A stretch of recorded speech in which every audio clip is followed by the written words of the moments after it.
धूमेनाव्रियते वह्निर्यथादर्शो मलेन च यथोल्बेनावृतो गर्भस्तथा तेनेदमावृतम्। इसका थोड़ा विचार आरंभ हो चुका था। धूम और वन्नी में अप्रकाश के द्वारा स्वप्रकाश का आवरण बताया जा रहा है, वो भी सहज रूप में, क्योंकि धूम वन्नी से सहज रूप में आ जाता है। वह आगंतुक नहीं है, बाह्य से नहीं डाला गया है। आप लकड़ी जलाओ धुआं निकलेगा, वह सहज है, सहज संभव।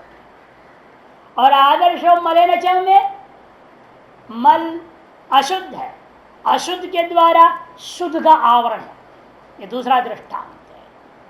और ये आगंतुकता को दिखाने के लिए सहज है अविद्या, आगंतुक है उसमें विक्षेप।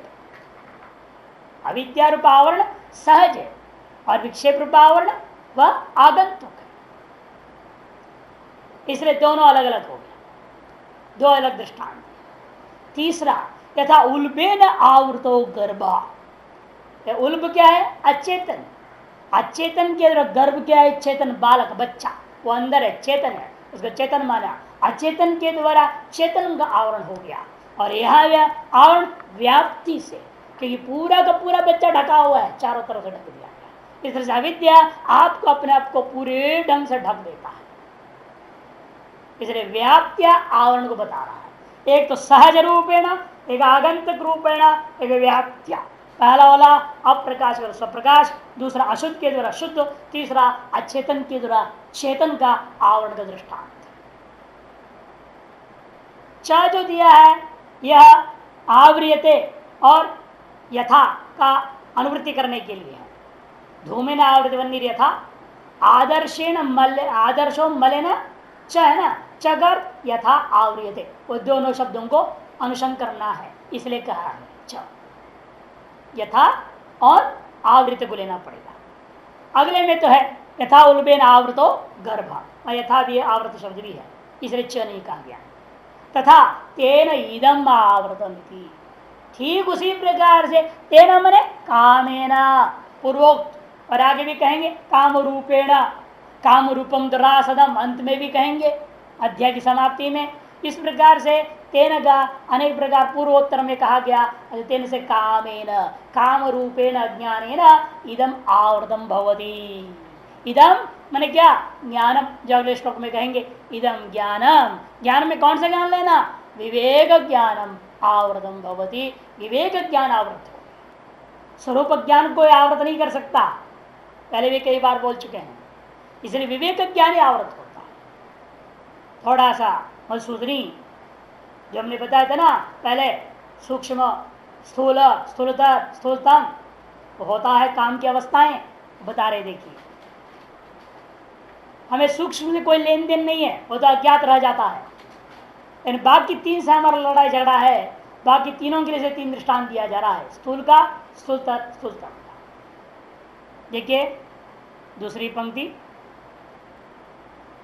चौथी पंक्ति मधुसूदनी, महापापत्वेन वैरित्व में दृष्टांत स्पष्ट, तत्र शरीर आरंभात प्राग अंतःकरण से अलब्ध वृत्तिकत्वात् सूक्ष्म काम। शरीर का आरंभ से पहले, शरीर आरंभात प्राग, जो अंतःकरण में अलब्ध वृत्ति वाला है, अभी वो अंकुरित भी नहीं हुआ, वह बीज रूप में छिपा पड़ा है, अज्ञात रूप में विद्यमान है सबकॉन्शियस में, उसको हम क्या कहते हैं? सूक्ष्म। उसके लिए कोई दृष्टांत नहीं दिया, उसके लिए कोई दृष्टांत नहीं है, श्लोक में नहीं है। दृष्टांत तो बहुत है, लेकिन श्लोक में कोई दृष्टांत नहीं दिया।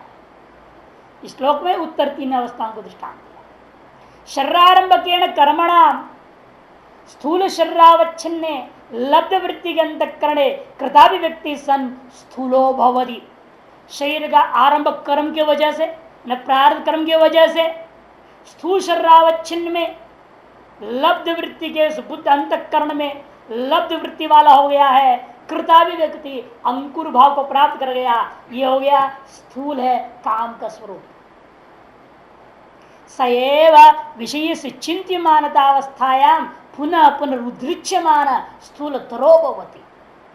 और वही उस काम वह अपने विषय को बार बार आपकी बुद्धि में लाता है, बारंबार चाह जगती उस विषय का, पुनः पुनः उदृश्यमान, बारंबार उद्रिक्त हो रहा है। वह स्थूल तरो भवती, वह अंकुर से अब पल्लव निकल आ गए, वो हो गया स्थूल तरता को प्राप्त हो गया, पौधा दिखाई देने लगा है। अब पेड़ तब बन गया जब सएव पुनर्विषय से भुज्यमानतावस्थायाम अत्यंत उद्रेकम प्राप्त स्थूल तमो भवती। अब विषय को उसने प्राप्त कर ही लिया। जब बारंबार बारंबार मन में जगा तो क्या करा उसने, उस विषय को प्राप्त प्रयास की, विषय को प्राप्त कर लिया। विषय प्राप्त काल में जो उपभोग कर रहा है, विषय भोग काल में काम की जो दशा है स्थूलतम अवस्था है।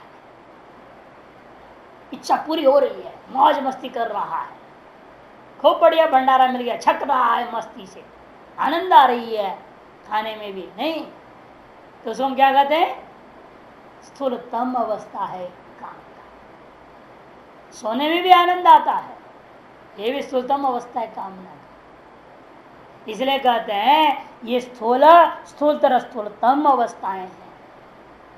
इनमें क्या है, स्थूल अवस्था में आपको विवेक करने की भी गुंजाइश है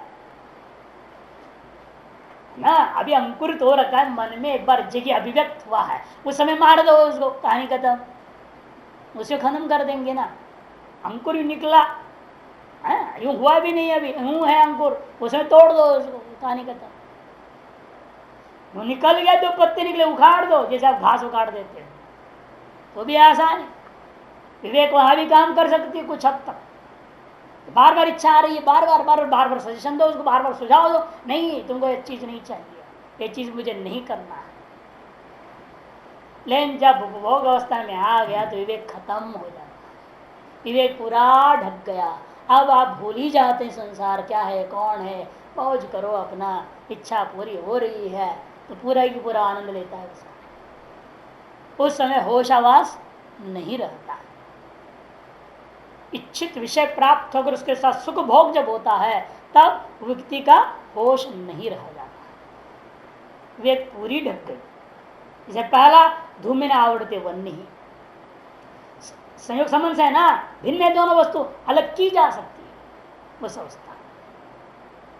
और दूसरे में इसलिए कह दिया आज आगंतुक है, बारंबार आ रहा है मन में, उसको भी मिटाया जा सकता है, आगंतुक को भी हटा सकते हैं। स्थूलतम अवस्था में कुछ भी नहीं कर सकते। जैसे गर्भस्थ बालक क्या करेगा, हाथ फटकाना चाहेगा क्या, करेगा क्या, मां मर जाएगी, हाथ पैर चला देगा बच्चा अंदर, तो बैठा ही पड़ा बेचारा, पूरा हाथ पैर सब बंधा हुआ है, ऐसे उल्टा खोपड़ी सब कुछ उल्टा सुल्टा हो रखा है, कुछ भी नहीं कर सकता अंदर है। बहुत रोते रहता है, भगवान से प्रार्थना करते, अरे भगवान कहाँ तुमने टॉयलेट में डाल दिया, मुझे यहाँ से बाहर जल्दी से जल्दी निकालो। निकलते ही मैं सीधा संन्यास लूंगा, जंगल चल जाऊं, ब्रह्म चिंतन करूंगा, ऐसा कसमें खाता है अंदर। ऐसी दुर्दशा रहती है, ऐसे गर्भोपनिषद में वर्णन आया है। तो वहां कुछ भी नहीं कर सकता, पूरा विवेक ढक गया है और मजबूरी में स्थित है। इसलिए वो दृष्टांत दिया, उल्बेन आवृतो वन्नी गर्भ, उल्बेन आवृतो गर्भस्थ था। स्वयं आगे समझा रहे, तथा प्रथम अवस्थायां दृष्टांत यथा धूमेन सहजेन अप्रकाशात्मक प्रकाशात्मक वन्नी राव्रियते। आगे ना, धूम कैसा है, सहज रूप अप्रकाश होता हुआ प्रकाशत वन्नी को ढक दिया। द्वितीय अवस्था में दृष्टांत यथा आदर्श मलेन असहजेन आगंतुकेन आदर्शोत्पत्ति अनंतर उद्धृतेन। आदर्श उत्पत्ति के अनंतर आया हुआ है ना, उत्पत्ति के साथ साथ नहीं होता। आदर्श उत्पन्न हुआ तो बढ़िया रहता है, सुंदर साफ सुथरा रहता है। जब नया नया दर्पण बन गया और दुकान में खरीदते हुए तो बहुत बढ़िया लगता है, नहीं जितने दर्पण सबसे एक से एक अच्छा लगते हैं, घर में लाओ बाद धीरे धीरे पता लगता असलियत क्या है। उसको धूल बैठेगा, मल होगा, साफ करते करते स्क्रैच पड़ जाए, खराब हो जाए। लेकिन अपने आप में धूल था क्या पहले, नहीं था, वो बाद में आया। उत्पत्ति के समकाल में नहीं, वन्नी की उत्पत्ति के समकाल में धुआं है और आदर्श की उत्पत्ति के समकाल में नहीं है, उत्तर काल में। इसलिए उसको दृष्टांत बनाना पड़ा। चकारो अवांतर वैधर्मी सूचनार्थ आवृत्ति विक क्रिया अनुकर्षणार्थश्च। तृतीय अवस्थायां दृष्टान्त यथा उलुबेन जरायुणा गर्वेष्टन चर्मणा अति स्थूलेन सर्वतो निरुद्ध्य आगे ना, सर्वतो निरुद्ध्य, चारों तरफ से निरुद्ध कर दिया, बिल्कुल वे खत्म हो गया। तथा प्रकार त्रयेणापि तेन कामिन इदम आवृतम, इस प्रकार से तीन प्रकार के से वह काम रूपी तत्व के द्वारा ज्ञान विवेक ज्ञान रूप तत्व आवृत हो गया है।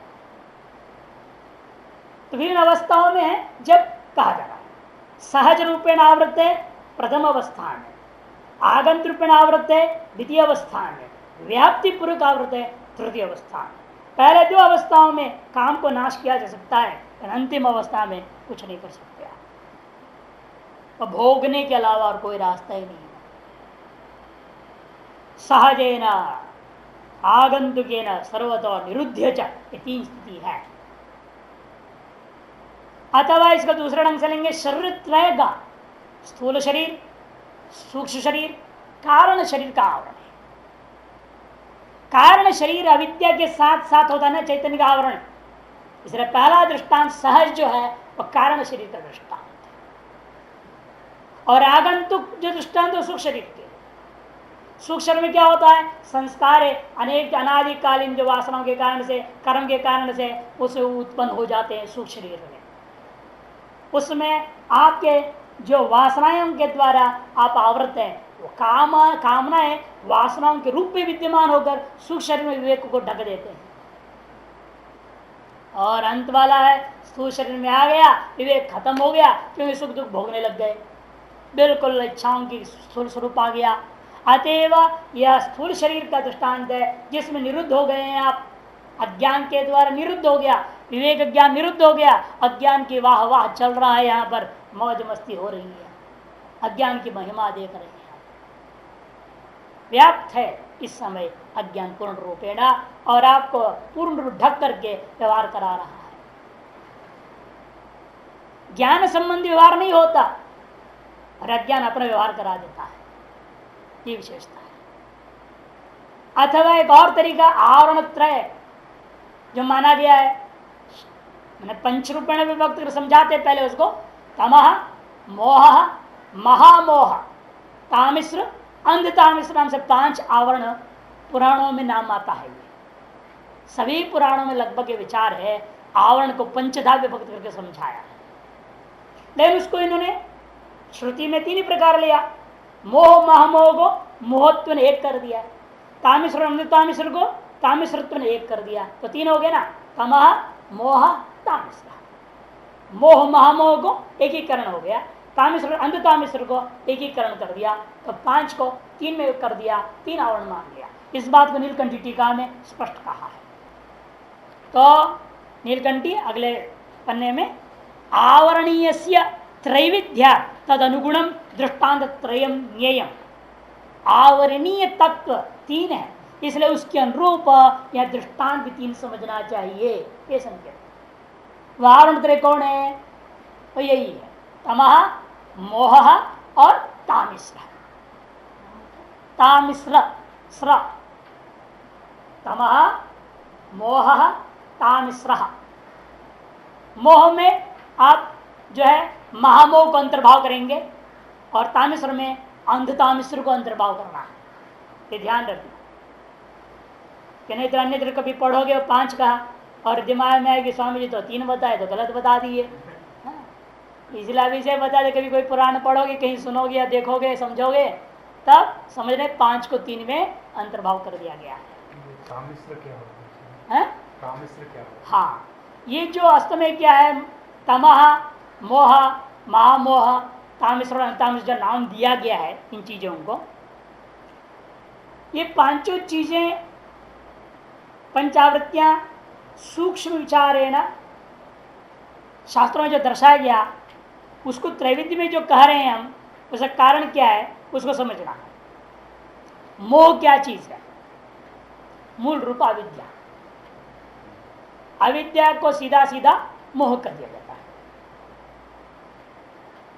तमह अविद्या, मोह क्या है, अविद्या का कार्यभूता विक्षेप, विक्षेप हो। महामोह विक्षेप का कार्यभूता कामना। जब कामना से उसका नतीजा क्या है? पहले तो अच्छा लगता है, बाद में कामिश्रा शोक कहा, और उसका भी नतीजा क्या है? बंधन दुखम अंधता मिश्रा, बंधन को उलटते। ये क्रम से कुछ लोगों ने लिया है। अलग अलग मत इसमें भी, ये हमने सामान्य रूपेण जो स्वीकृत है वो मत बता दिया। भागवत में दो टीकाकार इसको दो अलग अलग ढंग से बोला, चूर्णिकाकार ने अलग बता दिया और अन्वितार्थवन में अलग ढंग से बता दिया। और लेकिन मुख्य रूपेण से श्रीधरी को लेते हैं प्रसिद्ध वहां पर, तो यही लेते हैं श्रीधरी। और पहला वाला ईश्वर तत्व का आवरण को बता रहा है, दूसरे वाला अंतःकरण तत्व को आवरण कर रहा है, तीसरे वाला तद विशिष्ट को आवरण करके व्यापार रहितता को बता रहा, व्यापार अक्षमता को बता रहा है। धूमेन आवृत वन्नी ये बता रहा है कि आपके हृदय में ईश्वर भी है, अंतःकरण आप अंतःकरण आवचिन चैतन्य, और उसी अंतःकरण आवचिन चैतन्य में साक्षी रूपेण ईश्वर भी बैठा हुआ है, साक्षी चैतन्य रूपेण। अतएव कहते वो जो ईश्वर है वह आवृत हो गया, वह संयोग संबंधी है। से धूमेन आवृत वन्नी सहज है, सहज रूपेण आम आदमी ईश्वर को मानता है। सहज रूपेण ईश्वर संबंधी मोह सभी में है, ईश्वर को मानना नहीं मानना तो परंपरा है, मजबूरी है, घर में पैदा हुआ मानते हैं तो मान रहा है, लेकिन अंदर से तो नहीं मानता, अधिकतर ऐसे ही है। इसलिए वो कहते हैं कि ये जो समस्या कहां से है? सबसे पहला सहज रूपेण ईश्वर तत्व का आवरण हो जाता है, तभी अहंकार काम कर पाता है। यदि ईश्वर तत्व का आवरण भंग हो जाए, अहंकार क्या करेगा? कुछ नहीं कर सकता। सब पहला सीढ़ी है ईश्वर तत्व का आवरण। फिर दूसरी में क्या हुई?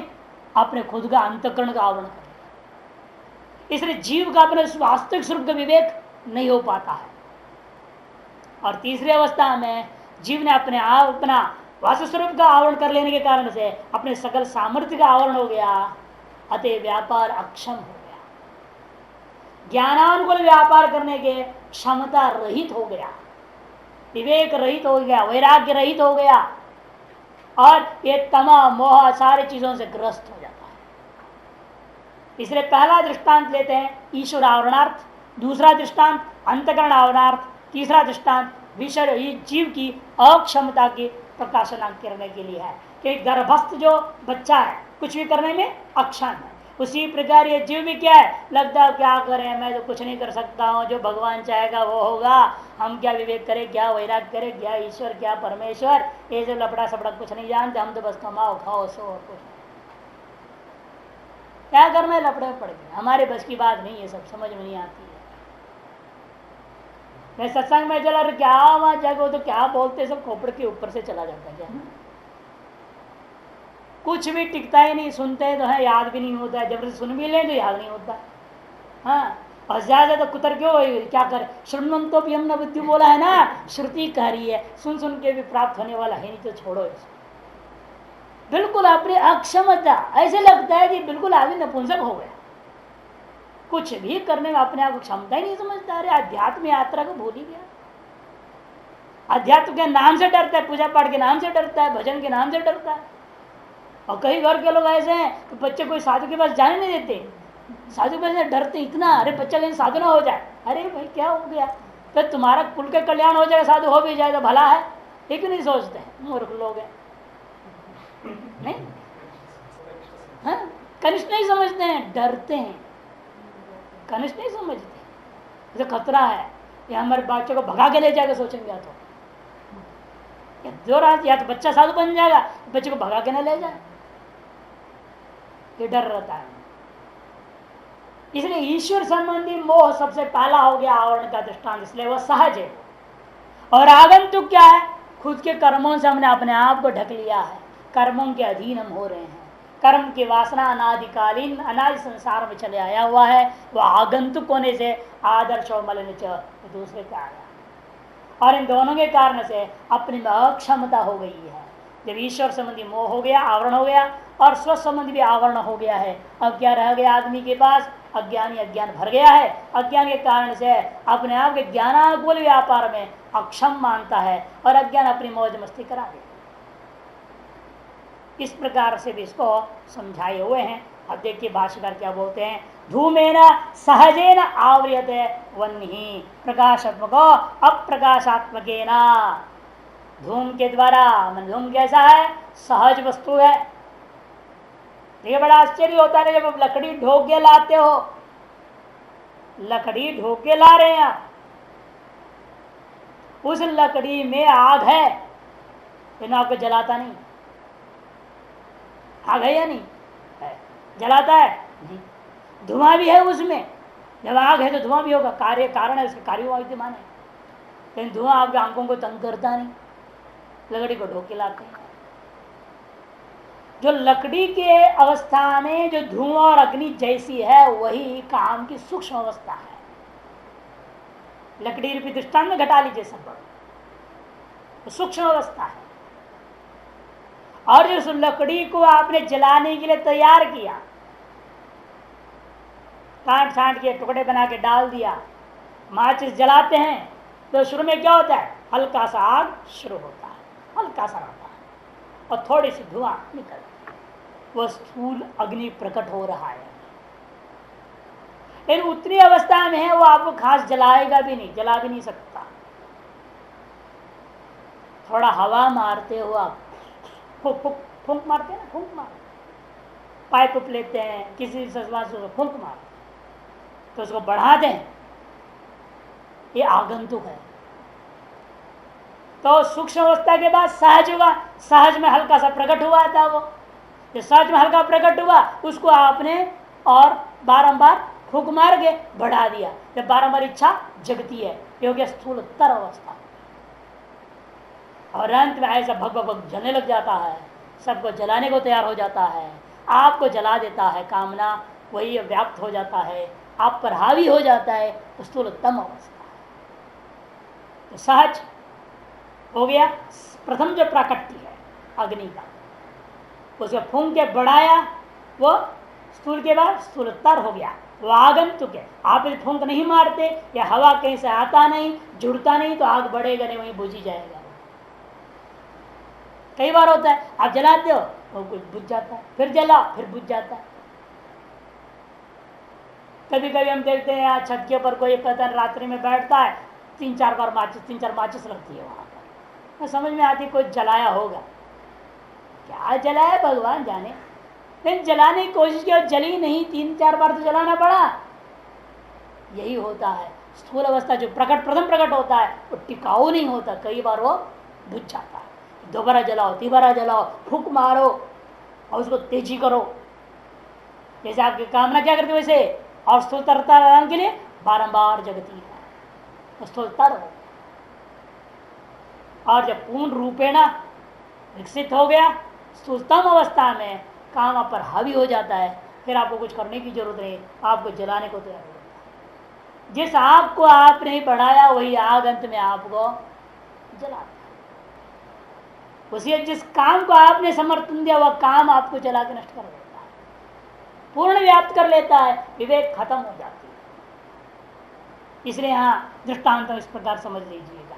मलेन च भाषा से लिखा दिया प्रकाशात्मक अप्रकाशात्मकेन, प्रकाशात्मक वन्नी को अप्रकाशात्मक सहज धूम के द्वारा आवृयते यथा, जिस प्रकार से आवरण कर दिया गया, यथा वा अथवा आदर्शो मलिन च।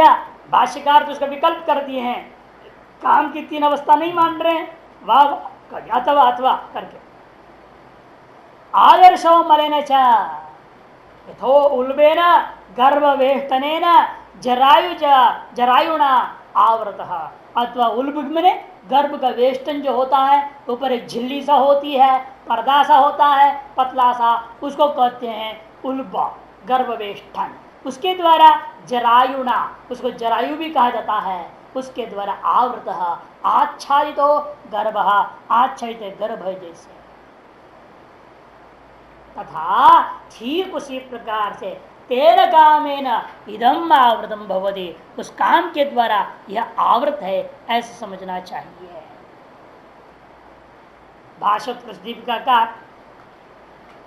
की अंतिम पंक्ति देखिए, प्रथम दृष्टान्तेन आत्मस्वरूप प्रकाशात्मकत्वं, द्वितीयेन ज्ञाय, द्वितीयेन यथावत् विषय स्वरूप प्रतिभानात्मकत्वं, तृतीयेन ऊहापोहात्मकत्वं ज्ञानस्यावृतमिति बोध्यम। ये थोड़ा अलग ढंग से ले रहे, इसलिए मैं ज्ञान को उठाया। ज्ञान को तीन रूप मान रहे, ज्ञान का तीन रूप है, ज्ञान का तीन स्वरूप है। पहला स्वरूप क्या है? शुद्ध स्वरूप है,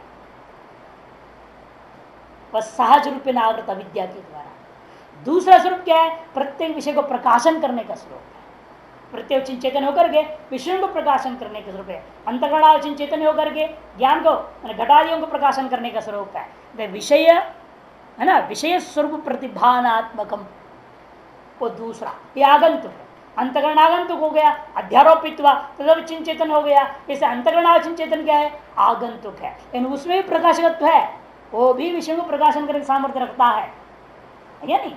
अंतकरणावचिन चेतन ही प्रत्यवचिन चेतन रूपा विषयावचिन चेतन से एकीभूत होकर के प्रत्यवचिन चेतन के द्वारा प्रकाशन करता है। उस प्रकाशन को ढक दिया, ज्ञान का दूसरा स्वरूप का। और ज्ञान का तीसरा स्वरूप क्या है? ऊहापोह करने का सामर्थ्य। इदमित्थम न वा, ये विचार करके ऊहापोह कर स्थूलतम स्वरूप है ज्ञान का। ज्ञान का सूक्ष्म स्वरूप क्या है? किसी वृत्त्यादि से अनवच्छिन्न अवस्था, वृत्त्यादियों से अनवच्छिन्न, अनवच्छिन्न अवस्था का नाम, अपरिच्छिन्न स्वरूप का नाम ज्ञान का मुख्य शुद्ध स्वरूप को पहला लिया, वह सहज रूपेण अविद्या से आवृत हुई।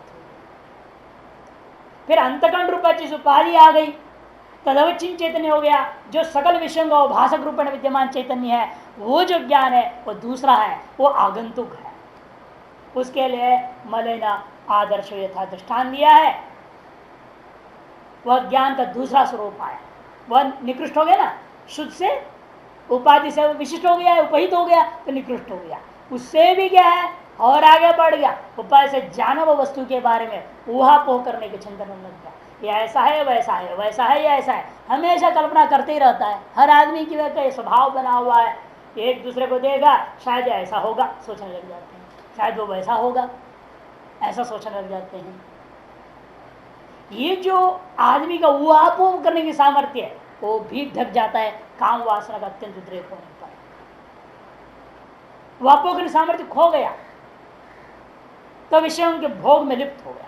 जब विषय भोग काल में क्या हो जाता है, काम पूरा हावी हो जाता है, जब तब पूर्ण रूप में ना विवेक नष्ट हो जाता है, ऊहापोह करने सामर्थ्य खत्म हो जाता है। ज्ञान की तीन अवस्था, शुद्ध अवस्था, उपाधि उपहित अवस्था और उसका स्थूल अवस्था जो आप ऊहापोह करने की अवस्था है, इन तीन का आवरण मान लिया। ज्ञान की तीन अवस्थाओं का आवरण है, ऐसा मान कहते हैं। वह वैरी है, लेकिन कैसा वैरी है? वो वैरी को आपने तीन दृष्टांतों से समझा दिया।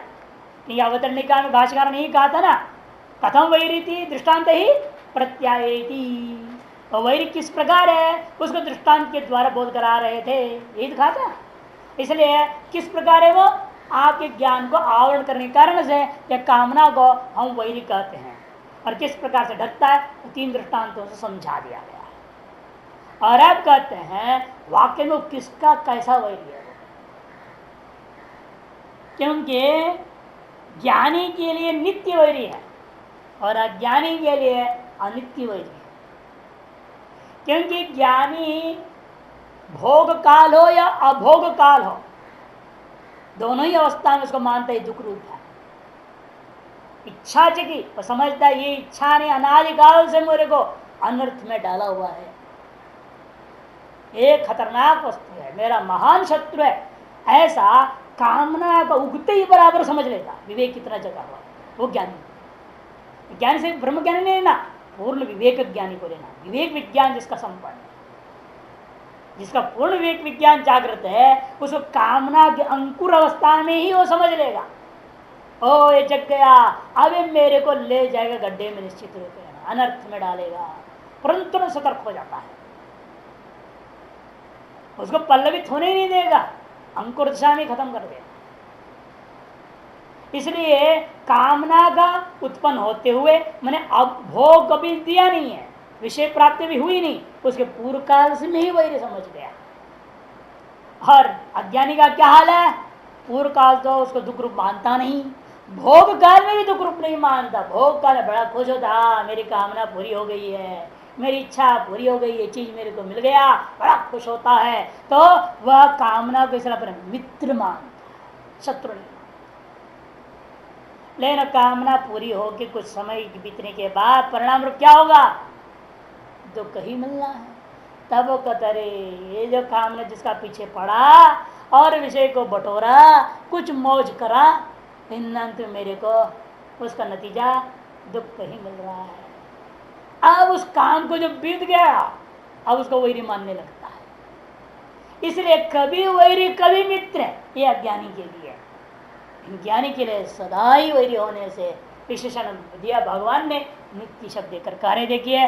आवृतं ज्ञानमेतेन ज्ञानिनो नित्य वैरिणा काम रूपेण कौन्तेय दुष्पूरेण नलेन च। आवृतं ज्ञानमेतेन एतेन कामेन नित्य वैरिणा ज्ञानिनो ज्ञानम आवृतम भवति। ज्ञानी का माने विवेकी पुरुष का, परोक्ष ब्रह्म ज्ञानी भी हो सकता है, साधारण विवेकी भी हो सकता है। ऐसा जो व्यक्ति का जो ज्ञान है, जो विवेक ज्ञान है, ज्ञान से क्या है ना, विवेक ज्ञान, वो भी है, सब टीका में दिखाएंगे उसको। ये तेना नित्य वैरिणा कामेन आवृतम भवति, काम रूपेण आवृतम भवति। काम रूपेण नित्य वैरिणा एतेन जो कहा, वो कैसा है वो काम रूप। मान लो क्या दिक्कत है, आप इतना पीछे पड़े हो कामना का पीछे, अब इसका नष्ट करने में लगे रहते हो और कहते महावैरी महाशत्रु सतर्क रहो, इतना बोलने क्या जरूरत है भगवान को। कारण यह है दुष्पूरेण अनलेन, क्योंकि बड़ा कठिनाई से इसकी पूरी हो पाती है। दुष्पूर एक तो जो कामना जगती है सम्यक प्रकार की पूरी हो ही नहीं सकती। जिसकी जैसी कामना वैसे काम कभी हुआ नहीं हो सकता, कुछ न कुछ उसमें कमी रह जाती है हमेशा। आप किसी भी को काम को करके देख लो या बुला के करा के देख लो, और करके जाने के बाद आप कहेंगे इसमें कमी है, कुछ न कुछ कमी दिखेगा ही। खुद भी कर लोगे ना, खुद भी करने के कारण स्वयं उस समय तो दोष नहीं दिखेगा, इन बाद में उसमें भी कमी दिखाई, अरे हमने किया लेकिन इसमें भी कुछ गड़बड़ है। दुष्पूर्ण अनलेन न विदित अलम पर्याप्ति स अनलम तेन अनलेन, कभी इसकी पर्याप्ति समाप्ति होती ही नहीं। कई बार लिस्ट बनाओ, लिस्ट का कोई अंत ही नहीं, रोज रोज बनते जाएगा, रोज रोज मिटते जाएगा, चक्कर चलते ही रहता है। अपने आप संतोष, एक संतोष बिना तृष्णा और भूख कभी नहीं मिटेगी। संतोष करो, जो है जैसा है उसे प्रसन्न रहो, इसके अलावा और कोई रास्ता नहीं। एक संतोष बिना तृष्णा रूपी भूख नहीं मिटे। वेदांत केसरी गर्जन कर कहते इस बात, कभी नहीं हो सकता है इसकी मिटा। अच्छा, काम रूपेण कौन्तेय, छ का है यहाँ पर, और कौन्तेय दो है बात या विचारणीय। छ क्यों कह रहे हैं, युव अर्थ में एक अर्थ हम ले लेंगे, न विद्यालम पर्याप्ति रेसा अनला तेन अनलेना, अथवा अनल ने वन्नीना, अनलगत अग्नि को, अग्नि के सदृश अनलेन इव, जैसा अग्नि के सदृश। अग्नि के लिए कितना भी घी डालो कम ही रहता, और डालो जितना भी डालो, सारा संसार भर का डाल दो तो भी उसका पेट कभी भरने वाला नहीं है, सबको जला के राख कर देता है, फिर भी भूखा रहता है, सोचता और कोई कुछ डाल दे तो मैं उसे भस्म कर दूं।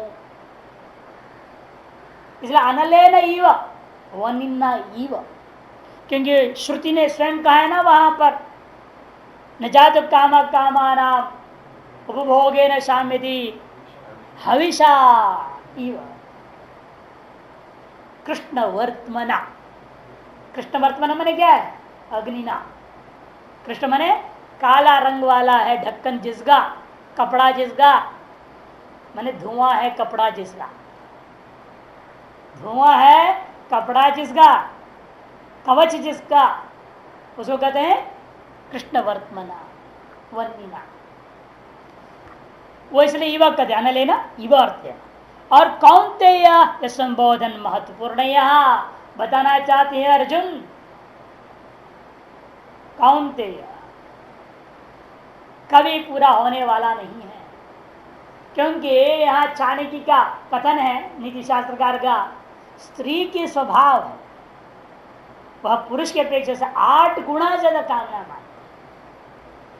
मानते हैं। स्त्री का स्वभाव 4 गुना ज्यादा खाने का, 8 गुना ज्यादा काम वासना का बताया, और 16 गुना ज्यादा सोने का है। सोना चाहिए, हाँ नहीं सोना गोल्ड। पुरुष नहीं बोलता है लेकिन वो चेन चाहिए, कभी कुछ चाहिए कभी कुछ चाहिए। 16 गुना चाह गोल्ड संबंधी ज्यादा होता है। और एक चीज है जो 32 गुना ज्यादा बता दिया, वो नहीं बोलूंगा। 4, 8, 16, 32 या काम से तात्पर्य हमारा 16 गुना ज्यादा बता दिया, नहीं 8 गुना, सॉरी 8 गुना ज्यादा बताया। इसीलिए अगर एक कौनते तुम भी स्त्री का संतान है ना, कहीं ऐसा ना हो स्त्री का स्वभाव तेरे के अंदर आ गया और सन्यास की कामना कर रहे हो जो नहीं करना चाहिए। सन्यास की कामना का तुम्हारे अंदर कोई अधिकार नहीं है, उसकी तुम कामना कर रहे हो, और यह कामना से सन्यास की कामना करके तुम सन्यास प्राप्त भी कर लोगे, उसको कभी पूरा नहीं कर सकते। दुष्पूरेण अनलेन च। जैसे उचित और अनुचित सकल की कामना करने के स्वभाव सर्वसामान्य स्त्री में है, और वह स्वभाव तेरे अंदर आ गया है कि तुम भी उचित अनुसमझे बिना अनुचित की कामना कर रहे हो, इसको तुम नष्ट कर दो, त्याग दो। ये संकेत के लिए कौनतेय संबोधन मिला, क्योंकि इसका किंचित विशेष सिद्धि मात्र से, किंचित कामनाओं की पूर्ति मात्र से ही लक्ष्य सिद्धि नहीं हो सकती है,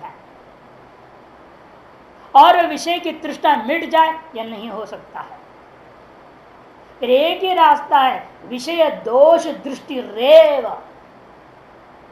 विषय में दोष दृष्टि के बिना और कोई रास्ता नहीं है कामनाओं से मुक्ति पाएगा। जिस चीज की कामना करेगा उसे तुरंत दोष दृष्टि देखो, तब कामना पीछे हटेगा। कामना को मारोगे कैसे? मार ही नहीं सकते, ऐसा चीज है।